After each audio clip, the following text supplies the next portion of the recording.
All right, it is Thursday at 12:30, so time for our Team Kentucky update.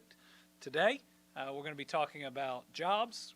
We're going to be talking about our efforts to seek justice for victims of violent crime. We're going to give you an update on our National Guard activity at the border.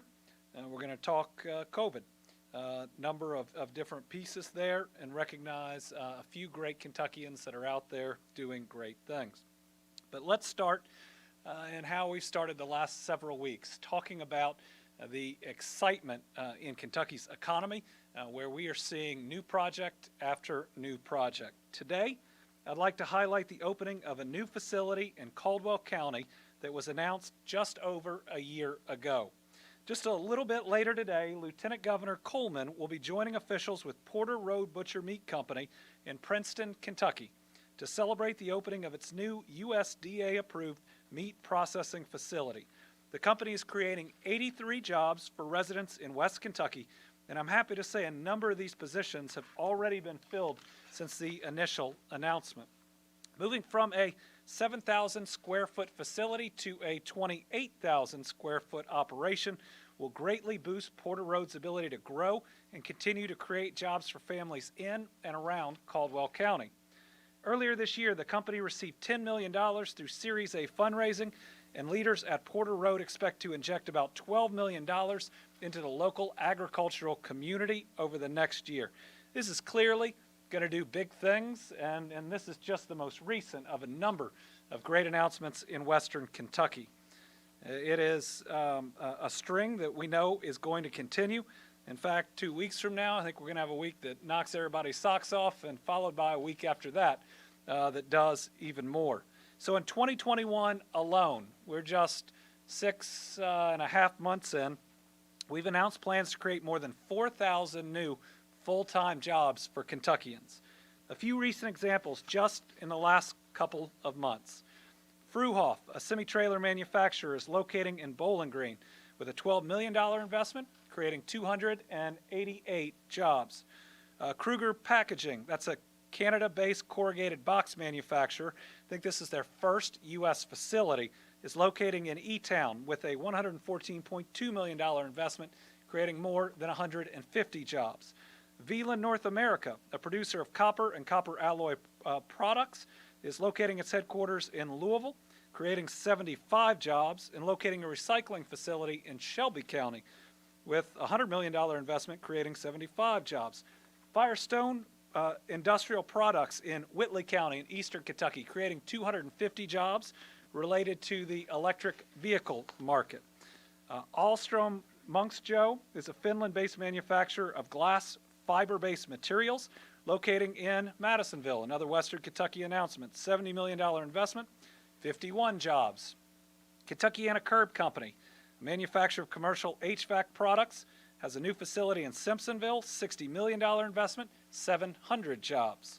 House Foods America Corp. is a maker of tofu, locating its first Kentucky facility in Louisville, $146.3 million investment, 109 jobs. Eberspecher North America, German-owned developer and supplier of exhaust technology, thermal management system, and automotive electronics, also Louisville, $30 million, 214 jobs. Nucor Tubular Products, just the newest investment by Nucor, $164 million tube mill in Gallatin County, 72 jobs. Metalco, an aluminum products producer locating its first facility in Franklin, Kentucky, creating 60 jobs. So Porter Road Meat Company joins these recent announcements. Also the lumber company in Trigg County, not too far away, that we announced a couple weeks ago. It just shows how fast we are growing, how exciting this economy is coming out of this pandemic. So lots of good news on the economic front. But yesterday, we also had the opportunity to make an announcement again, that follows our values. It's a powerful initiative addressing a longtime concern of mine, which is seeking justice for victims of sexual assault and other violent crimes here in Kentucky. So we have a grant from the Department of Justice, a little over $1.5 million, that's been awarded to the Commonwealth to create a sexual assault investigative team including 3 trained investigators, one of which we heard from yesterday. It was very powerful, and a criminal intelligence analyst with the Kentucky State Police. The Sexual Assault Kit Initiative, or SAKI, investigative team will have one mission: to investigate sex crimes with a focus on cold cases, where the testing of older rape kits or new DNA that comes into the system gives the possibility for justice where hope has been likely lost. This is going to help victims as they walk the path towards healing and hold offenders accountable. This is something I've been working on since I became Attorney General in 2016. That's when we made ending Kentucky's rape kit backlog and seeking justice for victims one of our top priorities. In my first year as AG, we provided $4.5 million in settlement funds for KSP crime lab upgrades, desperately needed upgrades. We also spent $1 million making sure that we were teaching victim-centered investigation and prosecutorial approaches. In 2017, I created a Survivors Council to advise and assist our office on matters related to victims of crime.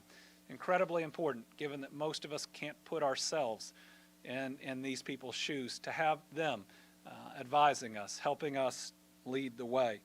Following year, we used $3 million in grants to hire a victim advocate, investigator, prosecutor, and SAKI coordinator that established this cold case unit. It was around this time we became one of the first states in the country to either test or process each of its kits in the rape kit backlog, testing every kit, including 1,400 we found after the initial audit.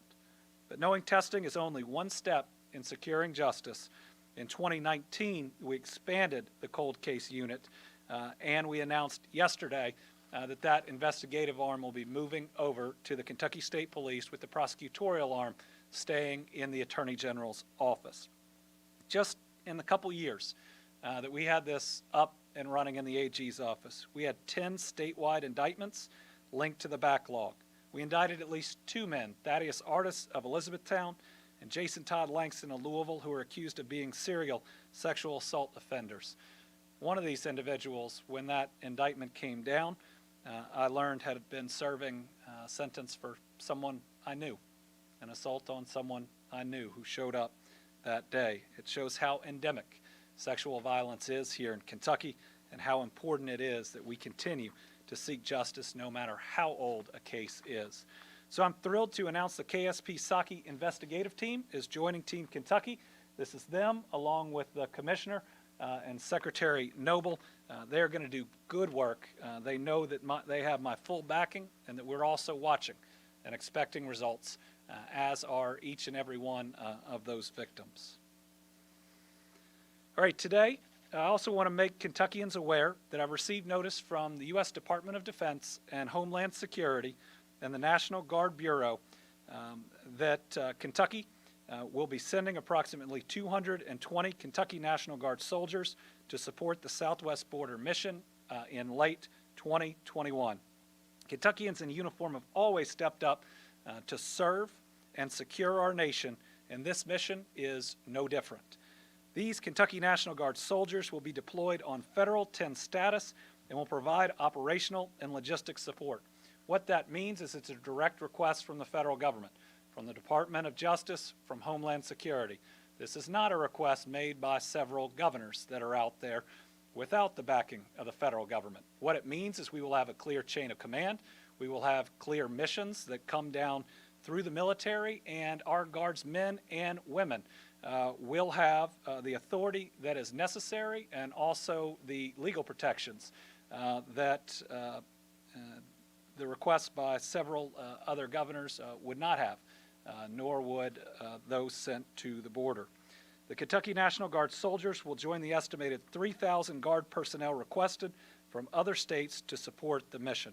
Let's be thankful for the hard work and sacrifice of these soldiers, and I know every day their actions are working to build a better Kentucky and a better America. We want to thank them for their service and their continued service, and it's likely this mission will begin around October in the next federal fiscal year.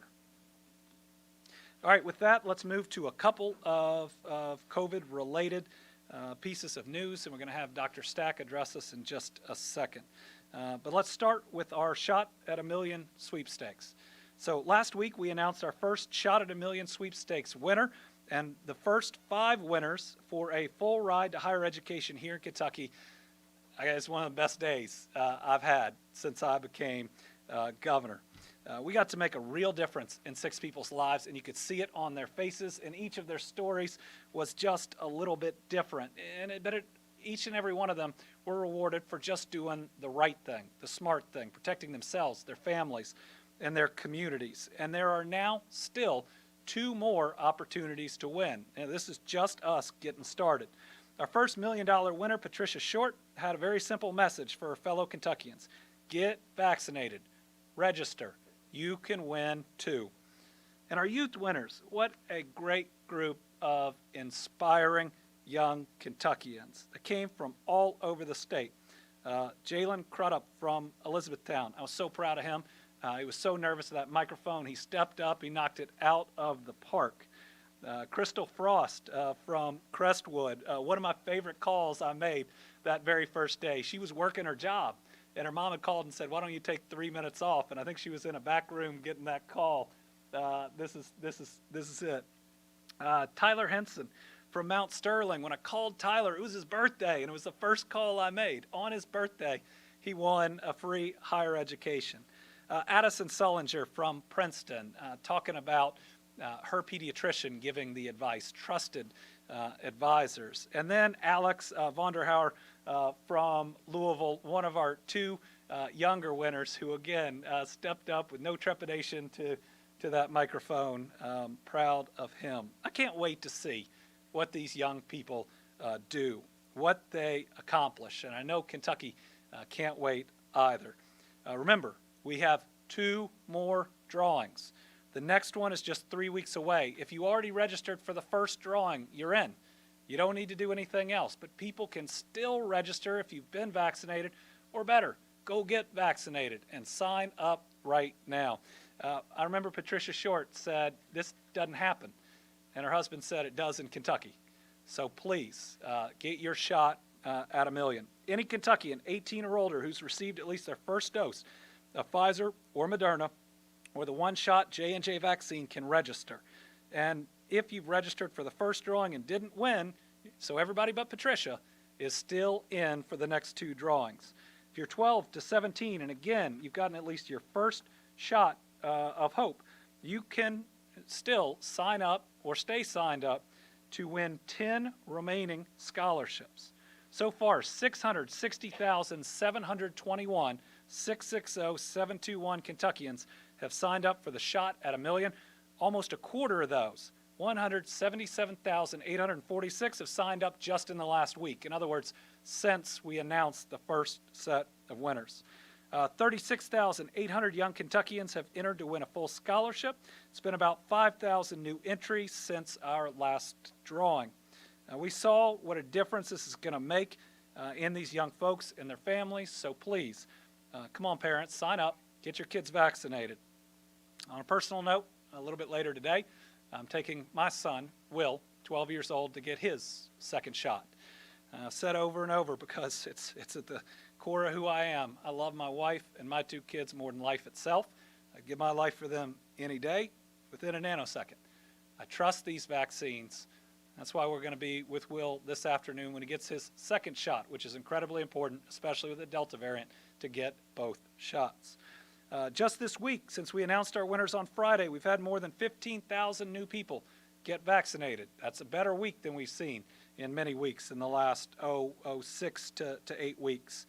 And that is now 142,721 Kentuckians vaccinated since we announced the Shot at a Million. We believe and we're encouraged that this is working. It's always going to be hard to tell exactly how much because we don't know how many people would have signed up otherwise. We were certainly seeing declining vaccinations, which is what we would have presumed, but they are in the very least holding steady even as we move into a more difficult to convince set of populations. You factor all that in, I believe what we are doing is right. So if you haven't already gotten your vaccine, go to vaccine.ky.gov to find a location near you. All right, I'll give one more update, and then we'll ask Dr. Stack to come up. And this is a lot about the loss that we've experienced and how we're memorializing it, and our next step in that direction, as our current reality is certainly a little different today than it was in December. So on March 6th of 2020, when the first case of COVID was confirmed in Kentucky, few of us could have imagined the staggering impact and the heartbreaking loss that we would experience. Now, more than a year later, we've lost over 7,250 people. My faith teaches me every single one of these are children of God, individuals that cannot be replaced, that are missed by their families, their communities, and because of the difficulty of celebrating someone's life during COVID-19, that grief has probably not been processed for many of them. I don't know about those watching or here with us today, but more and more of these memorials now occurring months, maybe even up to a year after the passing. So today, we're talking about our continued intention to honor those Kentuckians. We're going to begin moving today from what we've been doing, which is placing a flag at the back of the Capitol for each Kentuckian lost, to further work on the permanent memorial that we're going to have here on the Capitol grounds. Today we begin that transition to the permanent Team Kentucky Memorial.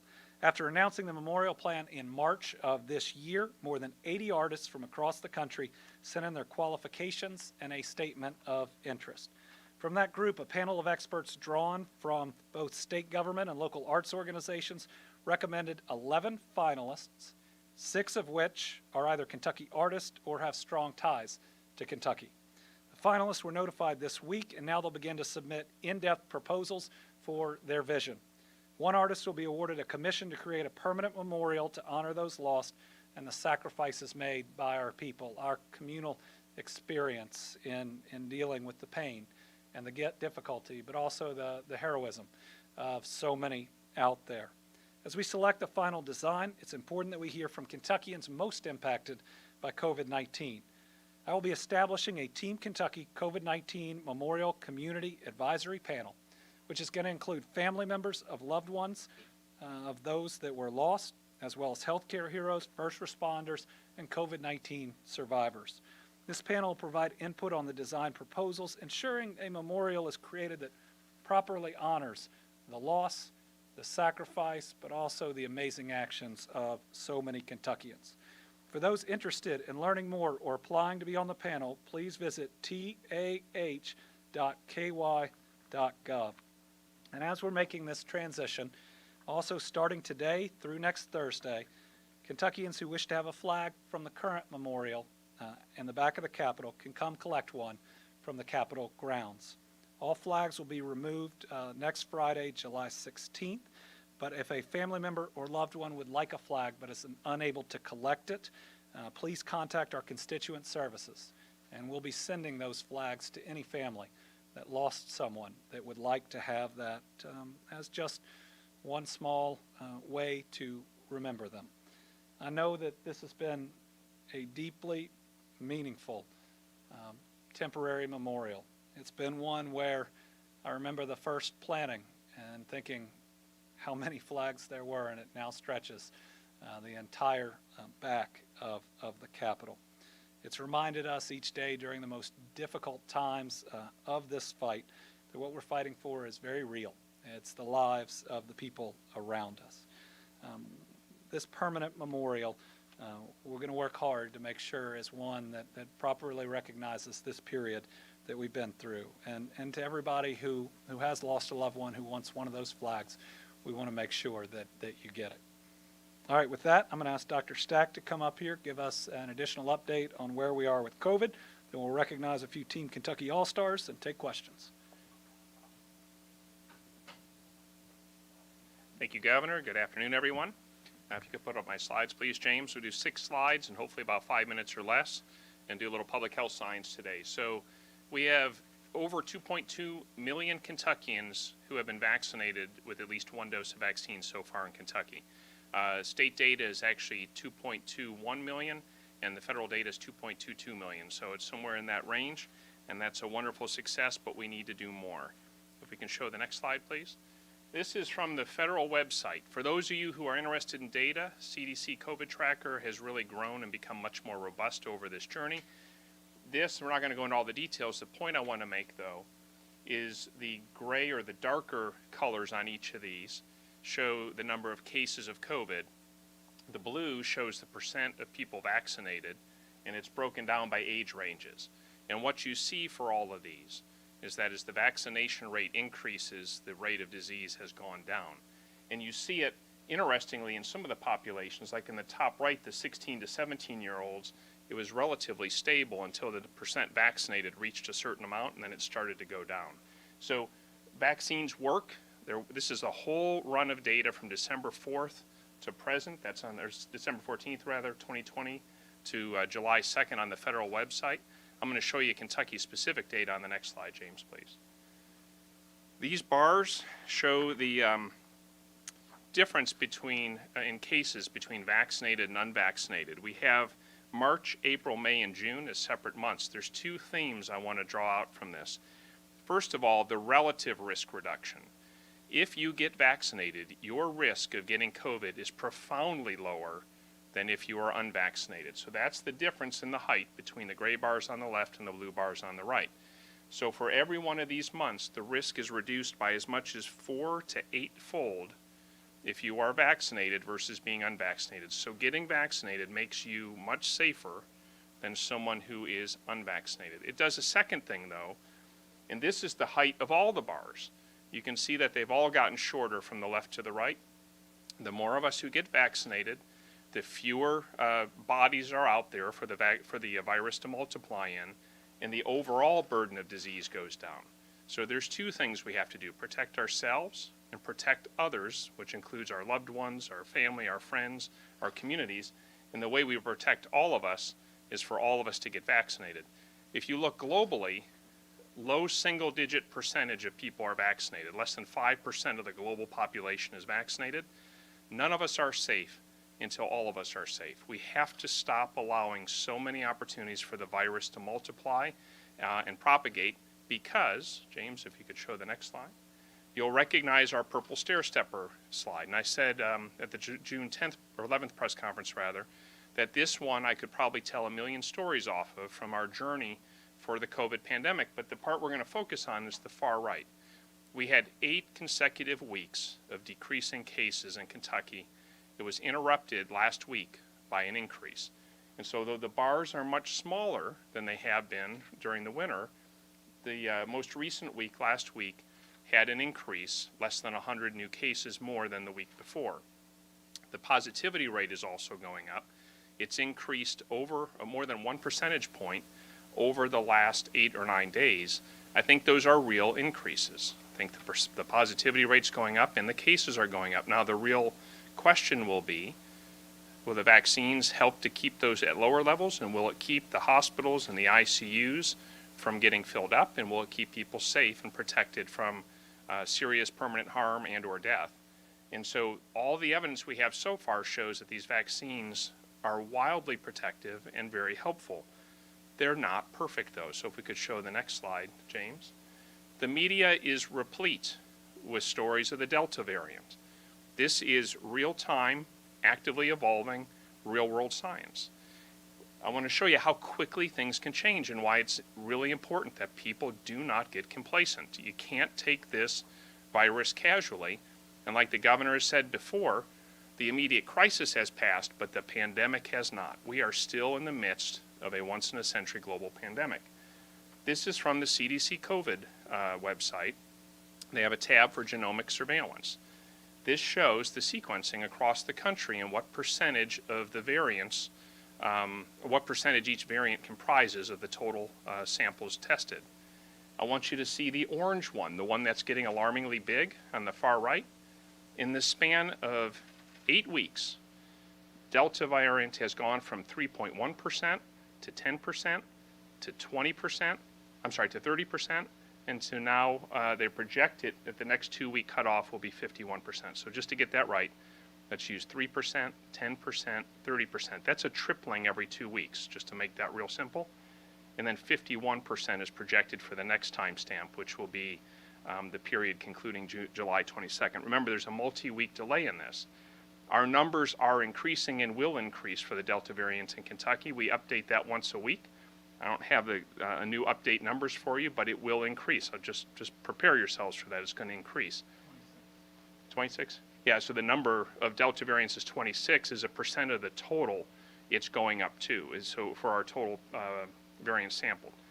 This is important because the Delta variant is 2.5 times or so more effective in spreading, which means if it gets in your community, it's going to spread real fast. That's why it's growing so quickly, and it can hurt people. It may be a little bit more dangerous than the other ones. Now, the vaccines, the early data have shown, are incredibly protective against this. They may not be as protective as against, say, the other variants that have been found so far. That will take some time to find out. But here's the bottom line. The single thing you can do to protect yourselves and protect all of us is to get vaccinated.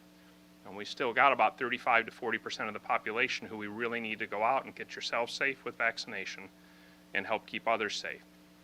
As far as boosters for the fall, that's to be determined. We have to find out, do we lose protective immunity or do viruses learn to circumvent the protective immunity? And it's too early to make that determination. But the federal government is planning in case we need to deploy boosters in the fall. And the final slide, James. I want to share an example. We're going to start thinking about summer practice for sporting teams and going back to school in the fall. This is also from the CDC website. It talks about what fully vaccinated people can do. Some samples are you can resume pretty much all activities without wearing masks, except for going in those small subset of places where you're required, which are public transportation, nursing homes, and healthcare facilities. You can resume domestic travel, and you don't have to get tested before or after domestic travel. These are big deals. But the bottom three I want to draw your attention to. You can refrain from testing following a known exposure if you're asymptomatic.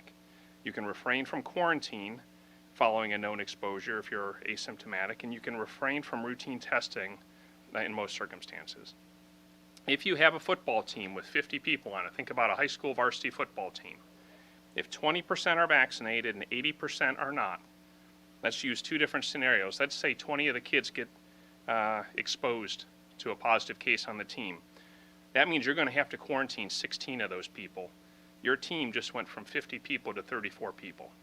All right? I don't know if you can field a team, but the likelihood is you're going to lose some important players if you can even keep the team going, because remember, the vaccinated kids don't have to quarantine as long as they don't have symptoms. Let's make it a little more dramatic. If you're in a locker room with all these kids for more than 15 minutes and you have one positive case, every single one of them counts as an exposure because they're probably all unmasked and they're all close together. If the whole team, and we did this last year, we had whole teams that had to be quarantined and so they couldn't compete. If you are only 20% vaccinated, that means 40 of the kids have to be quarantined. And I don't think you can field a football team with just 10 kids out of the 50. If they're 80% vaccinated, though, only 10 of them have to be quarantined. You still have 40 players if they don't have symptoms, and you might be able to have a team. So here's the bottom line. Coaches, parents, kids, you want to play sports, the single best thing you can do is go out and get vaccinated, because as long as you don't have symptoms, which is what happens most of the time with people who get exposed who are vaccinated, you don't have to quarantine, and you can keep on practicing, you keep on playing. And the final word would be about the vaccines and myocarditis and pericarditis. All of the analysis shows that the risk of the virus is many-fold more than any risk from the vaccine. And keep this in mind. If you're one of the unlucky ones who has something like a myocarditis or pericarditis, so far, not a single person has died from it. They have all recovered, and all appear to be going on to do fine. But if your body responded that strongly to a vaccine, you just might respond even worse to the real infection.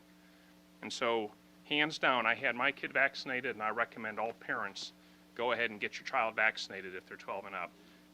All the experts out there have so far continued to advise that that's the best course of action. So, Governor, thank you very much, and I hope folks are enjoying your summer, but we're not out of the woods yet, and your action still makes a big difference. Thank you. All I'd add to Dr. Stack's presentation is the same analogy that he used with the football team applies to a classroom too. You know, I want my kids to be in school, in the classroom all of next year.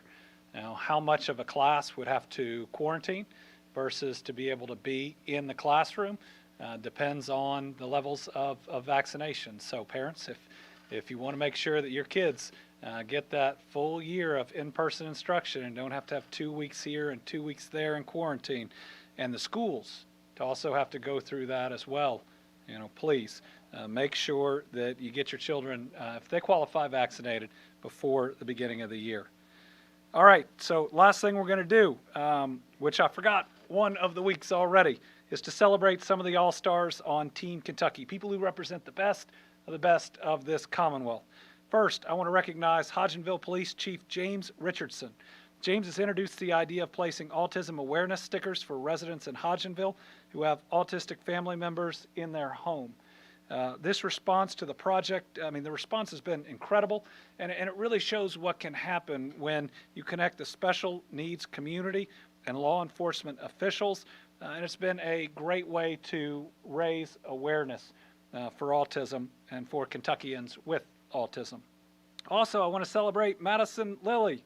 Madison was just named the SEC Female Athlete of the Year. She is the second female student athlete from Kentucky to win this award. If it wasn't enough, Madison's the first ever volleyball player to win this award in the history of the SEC. That's a big deal, and we are so proud of her for her achievement, and we thank her for bringing some honor right here to the Commonwealth. Finally, I want to give a shout out to an incredible young man, Trayvon Davidson. Trayvon is an alum of Ballard High School in Louisville and a student at Tennessee State University. Trayvon spent 5 months collecting shoes, and he donated 343 pairs to a local organization in Louisville. Trayvon said he only stopped collecting donations because he ran out of room to store them. He plans on holding a drive to donate more shoes every year. So thanks to Trayvon for giving back to your community in a big way. All of our normal reports are out or will be coming out later this afternoon. Just to touch on the vaccination number, today our Kentucky numbers and the federal numbers are normally a little bit ahead of us. 2,212,708 Kentuckians with at least their first shot of hope.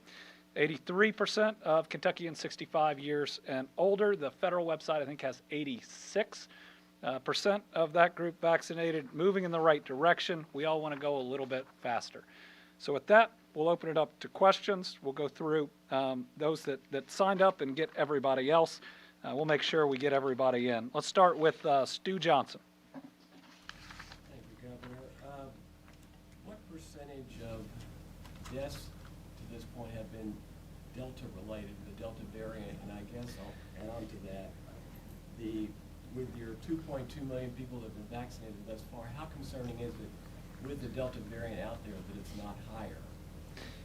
So I don't believe we have a number on deaths related to the Delta variant. So we've got 26 confirmed cases of the Delta variant because you don't sequence every single case that comes in. We anticipate that our numbers overall of cases in the Delta variant are about where the federal government thinks they are, which is about 50% of those cases.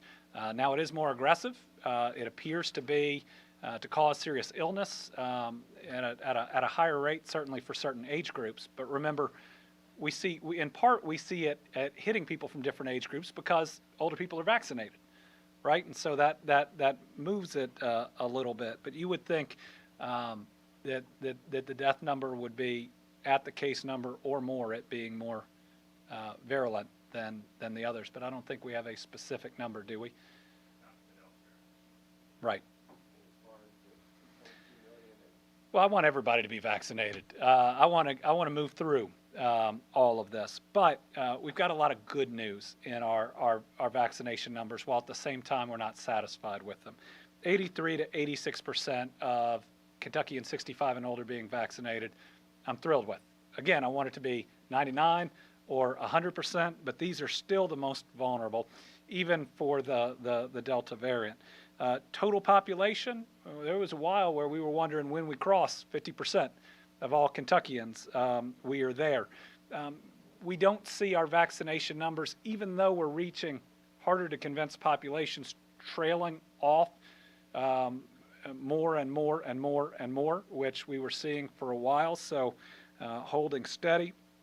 Hospital capacity is also in really good shape at the moment. And if the Delta variant continues and if we see more cases, how that impacts hospital capacity, given you're going to have fewer people 65 and older who would need hospitals at a higher rate than others.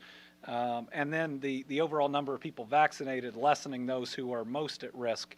We'll have to watch and see what may happen there. So listen, the Delta variant is serious, but it doesn't change any of where we are. Number one place is where we are is get vaccinated.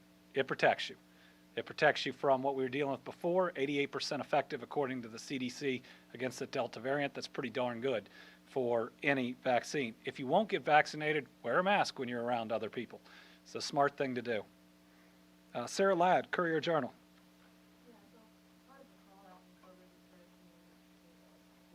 Shortage in Kentucky around the country, and I'm just curious if the state has any plans to publicly encourage mass blood donations or incentivize that in any way? I need to check with our Department for Public Health and our Cabinet for Health and Family Services. Certainly, we've got a blood mobile in the back of the Capitol. I think today it was certainly there on yesterday. People may still be a little bit hesitant given COVID, but it's something that we absolutely need. We would hate to see a type of situation that we saw in India with oxygen hitting people for routine procedures that they might need blood at. So let me at least take the opportunity today to say donate. We need to make sure that when people need help, they can get the help they need. Melissa Patrick. Hi. So why is it that we don't have access to the exact percentage of Delta variants in Kentucky? Why is the CDC not providing that level of data, and is that something that we need to be concerned about? Well, I think we could take those 24 cases over all of them and get a percentage, but it's not going to be accurate in what they believe it actually is. When you look at what it takes to sequence one of these cases, I think they're right to extrapolate and to know that we in Kentucky aren't in a different place than anybody else at what this variant is likely looking like. Same with the UK variant, the B.1.1.7. When we looked at it, our numbers. It's still, if you looked at the report that we put out later today, we're now hundreds of the UK variant. We're in the 40s, I think, no, in the 20s of the Delta variant. But we know the Delta variant is moving in and is at a higher rate. People who are unvaccinated at this point need to assess their risk that they will get the Delta variant and not anything else. And unvaccinated people who won't get the vaccine and aren't wearing masks at this point ought to assume in their risk calculation that they are going to get COVID of some sort. Certainly we don't want that to happen. And when we look at overall where we are, and we'll have to watch it as it goes forward, we have those that are vaccinated, we have those that have had COVID that have some level of antibodies as well. We're in a better position than probably all but two of our surrounding states, but still, we want people to get vaccinated. I mean, every single piece of news that comes out shows how important this is. Tom Laytuck. Thank you, Governor. Good afternoon to you. With two of our neighboring states, Arkansas and Missouri, being among the highest rates of the Delta variant, are you looking at all at possibly reinstituting a mask mandate? The question is whether I'm looking at reinstituting a mask mandate with what's happening in some other states. Dr. Fauci, in talking to governors on Tuesday, said I'm not making any recommendations in that area because the number one thing you ought to do is go get vaccinated. If getting that shot protects everybody to a significant degree, then asking others to take that other step, I think is premature right now. Again, as we move towards things like school and big team sports, we're going to need, especially our younger people, to step up and get vaccinated. Or as we get closer to school, we may have to look at different options there. Carolina. Are you concerned by the fact that we did have that, it's a small increase, Yeah, but about 10%. it was an increase. Is that something that Kentucky should be concerned about? So the question is, am I concerned about the 10% increase from the week before to the last reporting week? Also, the positivity rate going up at least a point. I mean, yes, I worry about everything COVID related. That's part of our job, but we're not seeing a big corresponding increase in hospitalizations, in serious illness. With the Delta variant out there, we ought to assume that we will see numbers increase at least some. But that depends, again, on whether it motivates people to get vaccinated. We don't want to see any variant out there, but we are blessed that the vaccine works well against it, and we hope that it motivates people. But yes, we're going to watch it, and we're going to watch it carefully. So that bump was mainly among the unvaccinated population? Oh yes, at this point, 90+% on any given week. I think significantly higher than that. You know, we had 1 month where it was 99%, and we can break out those numbers are in unvaccinated individuals. The chart that we showed from different months, you know, shows the vast degree, and then that's only if you get it, right? And so the question is, if you get it, if there's a breakthrough case, how serious is it? And most of the time, not nearly as serious as it is if you're unvaccinated. But no question that the vast majority of our cases now, including any increase in the last week, is among unvaccinated Kentuckians. Alex.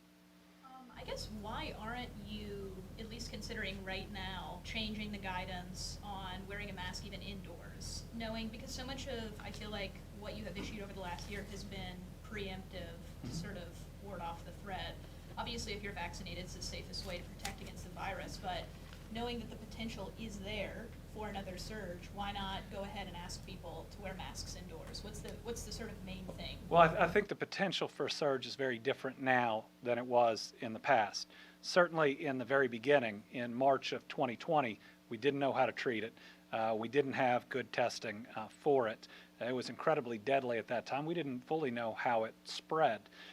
You moved into July, and we were able to do slightly different things because we knew that in places like restaurants where people would take off their masks, you know, this thing would spread more. We saw a dramatic dip in December and January when things were so awful.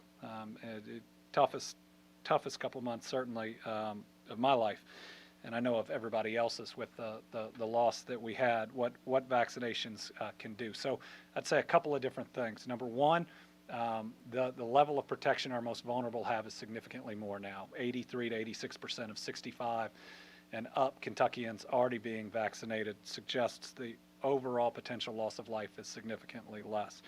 Total population, about 50% of the population, 88% affected, 88% protected or more. Hospital capacity being in a very different place now than it was before, and the potential amount of people going to one of those facilities, given the overall level of vaccination now, also different. And then it's the national experts aren't suggesting it to us at all. I mean, I've always listened to Dr. Fauci. Sometimes we've made some different decisions, but on Tuesday when he said the number one thing and really the only thing that you ought to be pushing as hard as you can right now is get people vaccinated. And that's also where we are right now, in that an individual has a choice to get significant protection from the Delta variant or not. So again, we're always going to be flexible. We're always going to watch this, but I'm not at a point where I think we need to put in any type of mandate. But I do want to be clear that since we removed the mask mandate, we said if you're not vaccinated and you're indoors with a group of people other than your family, wear a mask. And that hadn't gone away.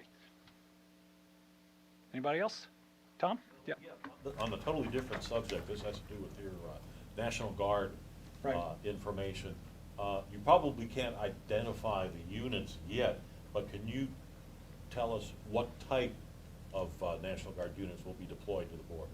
At this time, we can't identify or disclose that. It's the notice that we got is subject to change. Our expectation is we will be providing support to others on the border, and we have in the past, and we have in the past several years. But again, this is the type of direct request from the Department of Defense and the Homeland Security that you proudly answer the call for, and it provides the type of needed protections in that mission for your National Guard men and women.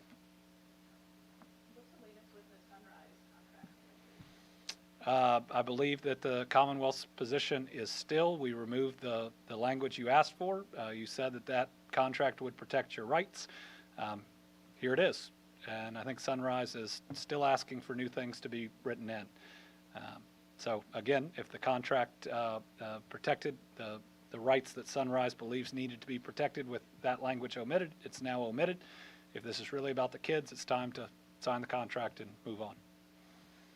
When it comes to back to school, how are we doing with vaccination rates when it comes to those who are school age Yeah. and can be vaccinated? So when it comes to back to school, first we got to recognize that right now kids under 12 can't get vaccinated. We believe that's coming in September. That's what Pfizer has been telling the public. When it comes to 12 to 17, not enough.